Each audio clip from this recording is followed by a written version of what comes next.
Factors affecting vibrational frequencies. IR സ്പെക്ട്രോസ്കോപ്പിയിലെ ഒരു important പോർഷനാണ്. Welcome to pharma focus. ഈ ചാനലിൽ ബിഫാം ക്ലാസ്സുകൾ മലയാളത്തിൽ ഈസിയായി എക്സ്പ്ലെയിൻ ചെയ്യുന്നു. സിലബസ് ബേസ്ഡ് എക്സ്പ്ലനേഷൻ ആണ്. ഇതുപോലത്തെ ഹെൽപ്ഫുൾ കണ്ടന്റ്സിന് വേണ്ടി please to like and subscribe. ഇന്ന് നമ്മൾ IR സ്പെക്ട്രോസ്കോപ്പിയിൽ തന്നെ ഫാക്ടേഴ്സ് എഫക്റ്റിംഗ് വൈബ്രേഷണൽ ഫ്രീക്വൻസീസ് എന്ന പോർഷനാണ് ഡിസ്കസ് ചെയ്യുന്നത്. IR സ്പെക്ട്രോസ്കോപ്പി എന്ന് പറഞ്ഞു കഴിഞ്ഞാൽ എന്താണ്? IR റേഡിയേഷനെ കുറിച്ചിട്ടുള്ള IR റേഡിയേഷൻ്റെ അബ്സോർപ്ഷൻ്റെ സ്റ്റഡീനെയാണ് നമ്മൾ IR സ്പെക്ട്രോസ്കോപ്പിയിൽ മെയിൻലി കൺസേൺ ചെയ്യുന്നത്. അതെന്ത് കോസ് ചെയ്യുന്നുണ്ട്? ഒരു മോളിക്യൂളിൽ വൈബ്രേഷണൽ ട്രാൻസിഷൻസ് കോസ് ചെയ്യുന്നുണ്ട്. അപ്പോൾ ഈ IR റേഡിയേഷനെ അബ്സോർബ് ചെയ്യുന്ന വഴി ആ മോളിക്യൂളിന് വൈബ്രേഷണൽ ട്രാൻസിഷൻസ് ആണ് അവിടെ നടക്കുന്നത്. സോ നമ്മൾ IR സ്പെക്ട്രോസ്കോപ്പിനെ എന്തും കൂടിയും പറയുന്നുണ്ട്, വൈബ്രേഷണൽ സ്പെക്ട്രോസ്കോപ്പി എന്നും കൂടിയും പറയും. ഈ മോളിക്യൂൾസ് എന്ന് പറഞ്ഞു കഴിഞ്ഞാൽ ആറ്റംസ് കൊണ്ടാണ് ഉണ്ടാക്കിയിരിക്കുന്നത്. അത് ലിങ്ക് ചെയ്തിരിക്കുന്നത് കെമിക്കൽ ബോൺസ് വഴിയാണ്. നമുക്കറിയാം അല്ലേ, മോളിക്യൂൾസ് എന്തുകൊണ്ടാണ് ഉണ്ടാക്കിയിരിക്കുന്നത്? Made of atoms which is linked by chemical bonds. ആറ്റത്തിൻ്റെയും അതുപോലെ ഈ കെമിക്കൽ ബോൺസിൻ്റെയൊക്കെ മൂവ്മെൻറ്റ് എന്ത് ചെയ്യും? ഒരു spring and ball like movement ആണ് അതിനുള്ളത്. ആറ്റത്തിനും അതിൻ്റെ കെമിക്കൽ ബോൺസും തമ്മിലുള്ള മൂവ്മെൻറ്റ് എന്ന് പറഞ്ഞു കഴിഞ്ഞാൽ ഒരു സ്പ്രിങ് ആൻഡ് ബോൾ മൂവ്മെൻ്റ് ആണ് അവിടെ ഉള്ളത്. ആ ക്യാരക്ടറിസ്റ്റിക് വൈബ്രേഷൻസിനെയാണ് നമ്മൾ നാച്ചുറൽ ഫ്രീക്വൻസി ഓഫ് വൈബ്രേഷൻ എന്ന് പറയുന്നത്. ആ സ്പ്രിങ് ആൻഡ് ബോൾ ലൈക്ക് മൂവ്മെൻറ്റിനെയാണ് നമ്മൾ എന്ത് പറയുക? നാച്ചുറൽ ഫ്രീക്വൻസി ഓഫ് വൈബ്രേഷൻ എന്ന് പറയുന്നത്. എനർജി IR റേഡിയേഷൻ്റെ ഫോമിലാണ് നമ്മൾ അപ്ലൈ ചെയ്യുന്നതെങ്കിൽ അത് വൈബ്രേഷൻ കോസ് ചെയ്യുന്നുണ്ട് ആറ്റത്തിൻ്റെ ഇടയിൽ. ആൻഡ് നമ്മൾ ഈ അപ്ലൈ ചെയ്യുന്ന IR ഫ്രീക്വൻസി എന്ന് പറയുന്നത് നാച്ചുറൽ ഫ്രീക്വൻസിനോട് ഈക്വൽ ആവുന്ന സമയത്താണ് അവിടെ IR റേഡിയേഷൻ്റെ അബ്സോർപ്ഷൻ നടക്കുന്നതും നമുക്ക് പീക്ക് ഒബ്റ്റെയിൻ ചെയ്യുന്നതും. അപ്പോൾ മോളിക്യൂൾസ് എന്ന് പറഞ്ഞാൽ ആറ്റം കൊണ്ടാണ് ഉണ്ടാക്കിയിരിക്കുന്നത്, വിച്ച് ഇസ് കണക്റ്റഡ് ബൈ അല്ലെങ്കിൽ ലിങ്ക്ഡ് ബൈ കെമിക്കൽ ബോൺസ്. അപ്പോൾ ഈ ഒരു ആറ്റമും കെമിക്കൽ ബോണ്ടും തമ്മിലുള്ള മൂവ്മെൻറ്റ് ഒരു spring and ball like movement ആണുള്ളത്. ആ ഒരു ക്യാരക്ടറിസ്റ്റിക് വൈബ്രേഷൻസിനെയാണ് നമ്മൾ നാച്ചുറൽ ഫ്രീക്വൻസി ഓഫ് വൈബ്രേഷൻ എന്ന് പറയുക. നമ്മൾ എനർജി അപ്ലൈ ചെയ്യുന്നത് IR റേഡിയേഷൻ്റെ ഫോമിലാണെങ്കിൽ അവിടെ ആ മോളിക്യൂൾസ് ആറ്റത്തിൻ്റെ ഇടയിൽ വൈബ്രേഷൻസ് ഒക്കർ ചെയ്യുന്നുണ്ട്, കോസ് ചെയ്യുന്നുണ്ട്. നമ്മൾ അപ്ലൈ ചെയ്യുന്ന IR ഫ്രീക്വൻസി എന്ന് പറയുന്നത് നാച്ചുറൽ ഫ്രീക്വൻസിനോട് ഈക്വൽ ആവുന്ന സമയത്ത് IR റേഡിയേഷൻ്റെ അബ്സോർപ്ഷൻ നടക്കുകയും പീക്ക് നമുക്ക് ഒബ്സർവ് ചെയ്യുകയും ചെയ്യും. It may be noted that the vibrational frequency for a particular bond calculated by. അപ്പോൾ നമുക്ക് വൈബ്രേഷണൽ ഫ്രീക്വൻസി എങ്ങനെ കാൽക്കുലേറ്റ് ചെയ്യാൻ പറ്റുക? ഹൂക്സ് ലോ വെച്ചിട്ടാണ്. It is not always equal to the experimental value. Okay, experimental വാല്യൂവിനോട് എപ്പോഴും ഈക്വൽ ആയിരിക്കില്ല ആ ഒരു വാല്യൂ എന്ന് പറയുന്നത്. ആ ഡിഫറൻസ് വരാനുള്ള കാരണം എന്താ? ഈ സ്ട്രക്ചറൽ എൻവയോൺമെൻ്റൊക്കെ ഉള്ള ഇൻഫ്ലുവൻസ് കാരണമാണ്. പിന്നെ നമുക്ക് ചില ഇമ്പോർട്ടൻറ്റ് ഫാക്ടേഴ്സ് നോക്കാം, വൈബ്രേഷണൽ ഫ്രീക്വൻസീനെ എഫക്റ്റ് ചെയ്യുന്ന ഇമ്പോർട്ടൻറ്റ് ഫാക്ടേഴ്സ്. ഫസ്റ്റ് വണ്ണാണ് വൈബ്രേഷണൽ കപ്ലിംഗ്. അപ്പോൾ നമ്മളൊരു ഐസൊലേറ്റഡ് CH ബോണ്ടിൻ്റെ കേസിൽ 1 CH stretching frequency is expected. Okay, ഒരു ഐസൊലേറ്റഡ് ആയിട്ടുള്ള CH ബോണ്ടിൻ്റെ കേസിൽ ഒരു CH സ്ട്രെച്ചിങ് ഫ്രീക്വൻസിയാണ് അവിടെ നമ്മൾ എക്സ്പെക്റ്റ് ചെയ്യുന്നത്. പക്ഷേ മെത്തിലിൻ്റെ കേസിൽ CH സ്ട്രെച്ചിങ് വൈബ്രേഷൻസ് കമ്പൈൻ ചെയ്തിട്ട് 2 സ്ട്രെച്ചിങ് വൈബ്രേഷൻസ് ഉണ്ടാവുന്നുണ്ട്, സിമെട്രിക്കും അസിമെട്രിക്കും. ഈ അസിമെട്രിക് വൈബ്രേഷൻസ് എന്ന് പറയുമ്പോൾ ഹയർ വേവ് നമ്പറിലാണ് ഒക്കർ ചെയ്യുക ദാൻ സിമെട്രിക് സ്ട്രെച്ചിങ്. ഓക്കെ, ഇതിനെയാണ് നമ്മൾ കപ്ലിംഗ് വൈബ്രേഷൻസ് എന്ന് പറയുക. കാരണം ഈ വൈബ്രേഷൻസ് എന്താണ്? ഡിഫറെൻറ്റ് ഫ്രീക്വൻസീസിലാണ് ഒക്കർ ചെയ്യുന്നത് ദാൻ റിക്വയർഡ് ഫോർ ഐസൊലേറ്റഡ്. നമുക്കൊരു ഐസൊലേറ്റഡ് CH സ്ട്രെച്ചിങ്ങിന് റിക്വയർഡ് ആയിട്ടുള്ള ഫ്രീക്വൻസിനെക്കാട്ടിലും ഡിഫറെൻറ്റ് ഫ്രീക്വൻസീസിലാണ് ഈ ഒരു വൈബ്രേഷൻസ് ഒക്കർ ചെയ്യുക. സിമിലർലി അതുപോലെ കപ്പിൾഡ് വൈബ്രേഷൻസ് ഓഫ് CH3 ഗ്രൂപ്പിൻ്റെ കപ്പിൾഡ് വൈബ്രേഷൻസ് നടക്കുന്നതും ഡിഫറെൻറ്റ് ഫ്രീക്വൻസീസ് ആണ് as compared to CH2 group. പിന്നെ ആസിഡ് എൻഹൈഡ്രേറ്റ് ആണ്, അത് C double bond O stretching absorptions കാണിക്കുന്നുണ്ട്. അവ എവിടേക്കാണ്? 1850 to 1800 ആൻഡ് 1790 to 1740 സെൻറ്റിമീറ്റർ ഇൻവേഴ്സിലാണ്. ഓക്കെ, അവിടെ 65 സെൻറ്റിമീറ്റർ ഇൻവേഴ്സ് സെപ്പറേഷനിലോട് കൂടിയിട്ടാണ് ഇത് കാണിക്കുന്നത്. ഈ ബാൻഡ് അവിടെ വരാൻ കാരണം എന്താണ്? അസിമെട്രിക് ആൻഡ് സിമെട്രിക് സ്ട്രെച്ചിങ് ആണ്. അപ്പോൾ നമ്മൾ വൈബ്രേഷണൽ കപ്ലിങ്ങിൻ്റെ കേസിൽ എന്തൊക്കെയാണ് പറഞ്ഞത്? ഐസൊലേറ്റഡ് സി എച്ച് ബോണ്ടിൻ്റെ കേസിലാണെങ്കിൽ ഒരു സി എച്ച് സ്ട്രെച്ചിങ് ഫ്രീക്വൻസിയാണ് എക്സ്പെക്ട് ചെയ്യുന്നത്.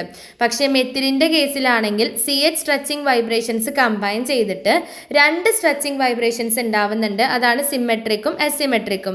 ഈ അസിമെട്രിക് വൈബ്രേഷൻസ് ഹയർ വേവ് നമ്പറിലാണ് ഒക്കർ ചെയ്യുക ദാൻ സിമെട്രിക് സ്ട്രെച്ചിങ് വൈബ്രേഷൻസ്. പിന്നെ ഈ ഒരു കപ്ലിംഗ് വൈബ്രേഷൻസ് എന്ന് പറയുന്നുണ്ട് ഇതിന്. ഇത് കാരണം എന്താ, ഈ വൈബ്രേഷൻസ് നടക്കുന്നത് ഐസൊലേറ്റഡ് സി എച്ച് സ്ട്രെച്ചിങ്ങിന് റിക്വയർഡ് ആയിട്ടുള്ളതിനെക്കാട്ടിലും ഡിഫറെൻറ്റ് ഫ്രീക്വൻസീസിലാണ്. അതുപോലെ തന്നെ CH3 ഗ്രൂപ്പിൻ്റെ കപ്പിൾഡ് വൈബ്രേഷൻസ് നടക്കുന്നത് CH2 ഗ്രൂപ്പിനെക്കാട്ടിലും ഡിഫറെൻറ്റ് ഫ്രീക്വൻസീസിലാണ്. പിന്നെ ആസിഡ് അൻഹൈഡ്രൈഡ് ആണ്. ആസിഡ് അൻഹൈഡ്രൈഡ് എന്ന് പറയുമ്പോൾ C ഡബിൾ ബോണ്ടോ സ്ട്രെച്ചിങ് അവിടെ കാണിക്കുന്നുണ്ട്. ബിറ്റ്വീൻ ഏതൊക്കെയാ 1850 to 1800 ആൻഡ് 1790 to 1740 സെൻറ്റിമീറ്റർ ഇൻവേഴ്സിലാണ്. അവിടെ ഒരു സെപ്പറേഷൻ നടക്കുന്നത് 65 സെൻറ്റിമീറ്റർ ഇൻവേഴ്സിൻ്റെ ആണ്. ഈ ഒരു ബാൻഡ് വരാൻ കാരണം എന്താണ്, അസിമെട്രിക് ആൻഡ് സിമെട്രിക് സ്ട്രെച്ചിങ് ആണ്. അടുത്തതാണ് Fermi resonance. Okay, Fermi resonance. Fermi റെസൊണൻസിൽ പറയുന്നത് എന്താ, ഒരു ഫണ്ടമെൻ്റൽ വൈബ്രേഷൻ ഓവർടോൺ അല്ലെങ്കിൽ കോമ്പിനേഷൻ ബാൻഡുമായിട്ട് കപ്പിൾ ചെയ്യുന്ന സമയത്ത് ആ ഒരു കപ്പിൾഡ് വൈബ്രേഷനെയാണ് നമ്മൾ ഫെർമി റെസൊണൻസ് എന്ന് പറയുക. ഫണ്ടമെൻ്റൽ വൈബ്രേഷൻ ഓവർടോൺ അല്ലെങ്കിൽ കോമ്പിനേഷൻ ബാൻഡുമായിട്ട് കപ്പിൾ ചെയ്യുന്ന സമയത്ത് ആ ഒരു കപ്പിൾഡ് വൈബ്രേഷനെയാണ് നമ്മൾ എന്ത് പറയുക, ഫെർമി റെസൊണൻസ് എന്ന് പറയുക. ഈ രണ്ട് വൈബ്രേഷണൽ മോഡ്സിനും ക്ലോസ് വൈബ്രേഷണൽ ഫ്രീക്വൻസി ആയിരിക്കും. ഓവർടോണിനും കോമ്പിനേഷൻ ബാൻഡിൻ്റെ കാര്യമാണ് പറയുന്നത്. ഈ രണ്ട് മോഡ്സിനും എന്തായിരിക്കും, ക്ലോസ് വൈബ്രേഷണൽ ഫ്രീക്വൻസീസ് ആയിരിക്കും. അത് എനർജീനെ എന്ത് ചെയ്യുന്നുണ്ട്, അത് റെസൊണേറ്റ് ചെയ്തിട്ട് എനർജീനെ എക്സ്ചേഞ്ച് ചെയ്യുന്നുണ്ട്. ഓക്കെ, അപ്പോൾ അവിടെ രണ്ട് ന്യൂ ഫ്രീക്വൻസീസ് ഒക്കർ ചെയ്യുന്നുണ്ട്. ഒന്ന് higher and one lower than original frequency. Original ഫ്രീക്വൻസിനെക്കാട്ടിലും ഒന്ന് കൂടുതലും ഒന്ന് കുറവും ആയിരിക്കും. ഈ ഫെർമി റെസൊണൻസ് എന്ത് ചെയ്യില്ല, അഡീഷണൽ ബാൻഡ്സ് ഫോം ചെയ്യില്ല സ്പെക്ട്രത്തിൽ. പക്ഷെ എന്ത് ചെയ്യും, ഉള്ള ബാൻഡ്സിൻ്റെ ഷിഫ്റ്റിംഗ് ആണ് അവിടെ നടക്കുന്നത്. ഇപ്പോൾ എക്സാമ്പിളാണ് ആൽഡിഹൈഡ്. അതിൽ CH സ്ട്രെച്ചിങ് അബ്സോർപ്ഷൻ യൂഷ്വലി കാണുന്നത് ഡബ്ലറ്റ് ആയിട്ടാണ്. നിയർ എവിടെ, 2850 സെൻറ്റിമീറ്റർ ഇൻവേഴ്സിലും 2750 സെൻറ്റിമീറ്റർ ഇൻവേഴ്സിലും. അതെന്ത് കാരണമാണ്, CH സ്ട്രെച്ചിങ്ങും ഓവർടോണും കാരണമുള്ള ഇൻട്രാക്ഷൻ കാരണമാണ് അവിടെ ഈ ഒരു ആൽഡിഹൈഡിലുള്ള CH സ്ട്രെച്ചിങ് അബ്സോർപ്ഷൻ സ്പെക്ട്രം അവിടെ ഡബ്ലറ്റ് ആയിട്ട് കാണുന്നത്. ഓക്കെ, അപ്പോൾ അതാണ് ഫെർമി റെസൊണൻസ് വരുന്നത്. അപ്പോൾ ഫെർമി റെസൊണൻസിൽ നമ്മൾ എന്താ പറഞ്ഞത്, ഒരു ഫണ്ടമെൻ്റൽ വൈബ്രേഷൻ ഓവർടോൺ അല്ലെങ്കിൽ കോമ്പിനേഷൻ ബാൻഡുമായിട്ട് കപ്പിൾ ചെയ്യുന്ന സമയത്ത് ആ ഒരു കപ്പിൾഡ് വൈബ്രേഷനെയാണ് നമ്മൾ ഫെർമി റെസൊണൻസ് എന്ന് പറയുക. രണ്ട് വൈബ്രേഷണൽ മോഡ്സിനും ക്ലോസ് വൈബ്രേഷൻ ഫ്രീക്വൻസീസ് ആയിരിക്കും. അത് റെസൊനേറ്റ് ചെയ്തിട്ട് എനർജീനെ എക്സ്ചേഞ്ച് ചെയ്തിട്ട് രണ്ട് പുതിയ ഫ്രീക്വൻസീസ് പ്രൊഡ്യൂസ് ചെയ്യും. ഇത് ഒറിജിനൽ ഫ്രീക്വൻസിനെക്കാട്ടിലും ഒന്ന് കൂടുതലുമായിരിക്കും ഒന്ന് കുറവുമായിരിക്കും. ഈ ഫെർമി റെസൊണൻസ് എന്ത് ചെയ്യില്ല, നമ്മുടെ ബാൻഡ്സിൽ അഡീഷണൽ ബാൻഡ്സ് ഫോം ചെയ്യില്ല സ്പെക്ട്രത്തിൽ. പക്ഷെ ഉള്ള ബാൻഡ്സിൻ്റെ എന്താണ്, ഷിഫ്റ്റാണ് അവിടെ നടക്കുക. നമ്മൾ എക്സാമ്പിളും പറഞ്ഞു ആൽഡിഹൈഡിൻ്റെ കേസിൽ. അടുത്തതാണ് ഹൈഡ്രജൻ ബോണ്ടിങ്. ഓക്കെ, ഒരു മോളിക്യൂളിൽ ഹൈഡ്രജൻ ബോണ്ടിൻ്റെ പ്രസൻസ് ഉണ്ടെങ്കിൽ അതെന്ത് ചെയ്യും, അബ്സോർപ്ഷൻ ഫ്രീക്വൻസീനെ ചേഞ്ച് ചെയ്യുന്നുണ്ട്. അതുപോലെ തന്നെ അബ്സോർപ്ഷൻ ബാൻഡിൻ്റെ ഷേപ്പിലും ചേഞ്ച് വരുന്നുണ്ട്. സ്ട്രോങ് ഹൈഡ്രജൻ ബോണ്ടിങ് ആണെങ്കിൽ അവിടെ ഗ്രേറ്റർ അബ്സോർപ്ഷൻ ആണ് നടക്കുന്നത്. രണ്ട് ടൈപ്പാണ് ഹൈഡ്രജൻ ബോണ്ടിങ് ഉള്ളത്. ഇൻട്രാമോളിക്കുലർ ഹൈഡ്രജൻ ബോണ്ടിങ്ങും ഉണ്ട്, ഇൻ്റർമോളിക്കുലർ ഹൈഡ്രജൻ ബോണ്ടിങ്ങും ഉണ്ട്. ഇതിന് നമുക്ക് IR സ്പെക്ട്രോസ്കോപ്പി യൂസ് ചെയ്തിട്ട് ഡിസ്റ്റിങ്ക്വിഷ് ചെയ്യാൻ പറ്റും. ഇൻ്റർമോളിക്കുലർ ഹൈഡ്രജൻ ബോണ്ടിങ് എന്ന് പറയുമ്പോൾ കോൺസെൻട്രേഷൻ ഡിപ്പെൻഡൻ്റ് ആണ്. ഇൻട്രാമോളിക്കുലർ ഹൈഡ്രജൻ ബോണ്ടിങ് എന്ന് പറയുമ്പോൾ കോൺസെൻട്രേഷൻ ഇൻഡിപെൻഡൻ്റ് ആണ്. ഇൻ്റർമോളിക്കുലർ ഹൈഡ്രജൻ ബോണ്ടിങ് എന്ന് പറയുമ്പോൾ അവിടെ അബ്സോർപ്ഷൻ ബാൻഡ് എന്താണ്, ഡൈലൂഷൻ വഴിയാണ് അവിടെ ഷിഫ്റ്റ് നടക്കുന്നത്. ഇൻ്റർമോളിക്കുലർ ബോണ്ടിങ് എന്ന് പറയുമ്പോൾ ബ്രോഡ് ബാൻഡ്സ് ആണ് നമുക്ക് പ്രൊവൈഡ് ചെയ്യുക ഇൻ്റർമോളിക്കുലർ. ഇൻട്രാമോളിക്കുലർ ആണെങ്കിൽ നമുക്ക് ഷാർപ്പ് ആൻഡ് വെൽ ഡിഫൈൻഡ് ആയിട്ടുള്ള ബാൻഡ്സ് ആണ് പ്രൊഡ്യൂസ് ചെയ്യുന്നത്. ഇതാണ് ഹൈഡ്രജൻ ബോണ്ടിങ് വരുന്നത്. അടുത്തത് ഇലക്ട്രോണിക് എഫക്റ്റ്. ഇലക്ട്രോണിക് എഫക്റ്റ് എന്ന് പറയുമ്പോൾ ഒരു പെർട്ടിക്കുലർ ഗ്രൂപ്പിൻ്റെ അബ്സോർപ്ഷൻ ഫ്രീക്വൻസി എന്ന് പറയുന്നത് നൈബറിങ് സ്ട്രക്ചറൽ എൻവയോൺമെൻറ്റിൻ്റെ ആ പെർട്ടിക്കുലർ ബാൻഡ് ഓൾട്ടർ ചെയ്യുന്ന അതിനെ വെച്ചിട്ട് ചേഞ്ച് ചെയ്യുന്നുണ്ട്. അപ്പോൾ ഇലക്ട്രോണിക് എഫക്ട്സിൽ വരുന്നത് എന്തൊക്കെയാണ്, ഇൻഡക്റ്റീവ് എഫക്റ്റ് ഉണ്ട്, മീസോമറിക് എഫക്റ്റ് ഉണ്ട്, ഫീൽഡ് എഫക്റ്റ് ഉണ്ട്. ഇതൊക്കെ എന്ത് ചെയ്യാം, ഫോഴ്സ് കോൺസ്റ്റൻറ്റിലും അല്ലെങ്കിൽ ബോണ്ട് സ്ട്രെങ്ത്തിലും ചേഞ്ച് വരുത്താം. അങ്ങനെ അബ്സോർപ്ഷൻ ഫ്രീക്വൻസിയിൽ ഷിഫ്റ്റ് പ്രൊഡ്യൂസ്ഡ് ആവുകയാണ് ചെയ്യുക. ഇൻഡക്റ്റീവ് എഫക്റ്റിൻ്റെ കേസിലാണെങ്കിൽ പ്ലസ് ഐ എഫക്റ്റ് എന്ത് ചെയ്യും, വേവ് നമ്പറിനെ ഡിക്രീസ് ചെയ്യും. മൈനസ് ഐ എഫക്റ്റ് വേവ് നമ്പറിനെ ഇൻക്രീസ് ചെയ്യും. അപ്പോൾ ഇത്രയാണ് നമുക്ക് എന്ത് വരുന്നത്, factors affecting vibrational frequencies. Just എന്താ അതിൻ്റെ ഒരു പ്രിൻസിപ്പിൾ കാര്യം പറയാം, അതിനുശേഷം vibrational coupling, Fermi resonance, hydrogen bonding, electronic effect, ഇത്രയും ഫാക്ടേഴ്സാണ് നമ്മുടെ വൈബ്രേഷൻ ഫ്രീക്വൻസീനെ എഫക്റ്റ് ചെയ്യുന്നത്. അടുത്തത് നമ്മൾ നോക്കാൻ പോകുന്നത് finger print region in IR spectroscopy. നമ്മൾ ഓൾറെഡി IR റീജിയൻസ്, UV അല്ല, IR റീജിയൻസ് ഓൾറെഡി നമ്മൾ നോക്കിയിട്ടുണ്ടായിരുന്നു അല്ലേ. ഫാർ IR, മിഡ് IR എന്നൊക്കെ പറഞ്ഞിട്ട് നമ്മൾ IR റീജിയൻസ് നോക്കി. അതിലുള്ളതാണ് ഫിംഗർ പ്രിൻറ്റ് റീജിയൻ, അതുപോലെ ഫങ്ഷണൽ ഗ്രൂപ്പ് റീജിയൻ എന്നൊക്കെ പറയുന്നത്. അപ്പോൾ നമുക്കത് കുറച്ച് ഡീറ്റെയിൽ ആയിട്ട് പഠിക്കാം. IR എന്ന് പറഞ്ഞാൽ എന്താ, IR ലൈറ്റും മാറ്ററും തമ്മിലുള്ള ഇൻട്രാക്ഷനെയാണ് സ്റ്റഡി ചെയ്യുന്നത്. ഇപ്പോൾ നമുക്ക് IR സ്പെക്ട്രോസ്കോപ്പി സ്റ്റഡി ചെയ്ത് കഴിഞ്ഞാൽ നമുക്കൊരു IR സ്പെക്ട്രം അവിടെ കിട്ടുന്നുണ്ട്. അതായത് measured intensity versus wavelength പ്ലോട്ടാണ് IR സ്പെക്ട്രം എന്ന് പറയുന്നത്. ഇത് അബ്സോർപ്ഷൻ സ്പെക്ട്രോസ്കോപ്പിനെ ബേസ് ചെയ്തിട്ടാണ് നടക്കുന്നത്. പ്രിലിമിനറി എക്സാമിനേഷൻ, ഒരു സ്പെക്ട്രത്തിനെ പ്രിലിമിനറി എക്സാമിനേഷൻ ചെയ്യാൻ വേണ്ടിയിട്ട് നമുക്ക് രണ്ട് മെയിൻ ഏരിയാസ് ആണ് അവിടെ ഇമ്പോർട്ടൻ്റ് ആയിട്ടുള്ളത്. ഒന്നാണ് ഫങ്ഷണൽ ഗ്രൂപ്പ് റീജിയനും ഒന്നാണ് fingerprint region. Functional group region എന്ന് പറയുമ്പോൾ 4000 to 1450 സെൻറ്റിമീറ്റർ ഇൻവേഴ്സും fingerprint region 1450 to 650 centimetre ഇൻവേഴ്സും ആണ്.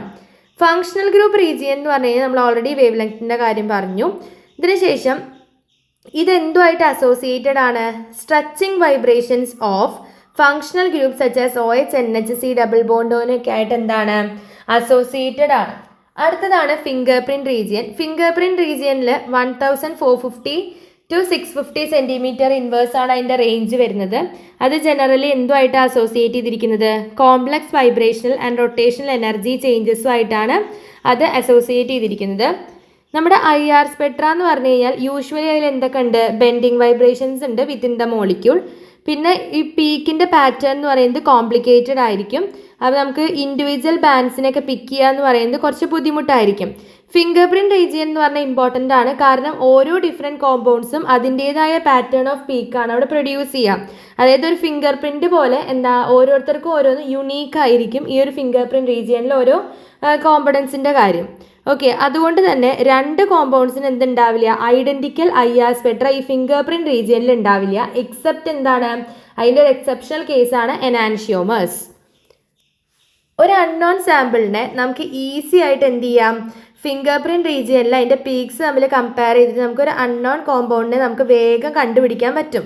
ഫിംഗർ പ്രിൻറ്റ് റീജിയൻ എന്ന് പറഞ്ഞു കഴിഞ്ഞാൽ മൂന്നായിട്ട് ഡിവൈഡ് ചെയ്തിട്ടുണ്ട്. ഫസ്റ്റ് വൺ ആണ് 1450 to 1350 സെൻറ്റിമീറ്റർ ഇൻവേഴ്സ്.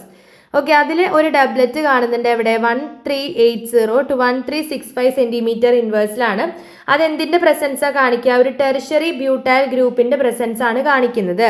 ഇതാണ് ടെർഷ്യറി ബ്യൂട്ടൈൽ ഗ്രൂപ്പ്, CH3CH3CH3.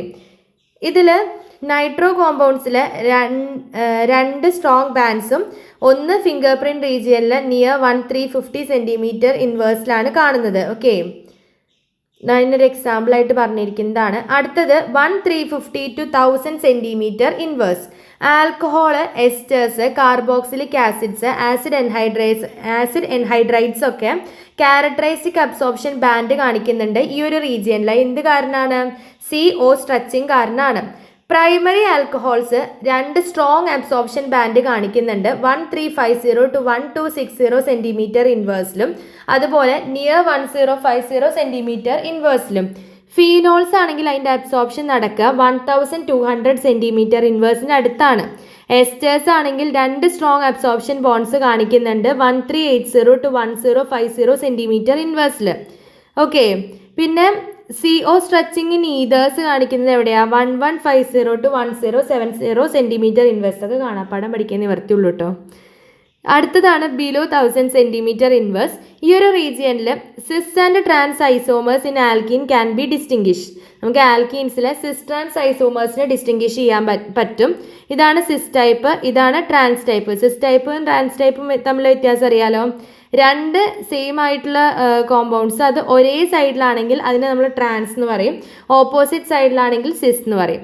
അപ്പോൾ സിസ് ഐസോമറിൽ CH ബെൻഡിങ് ഒബ്സർവ് ചെയ്യുന്നത് 700 സെൻറ്റിമീറ്റർ ഇൻവേഴ്സിൽ സ്ട്രോങ് പീക്കായിട്ടാണ്.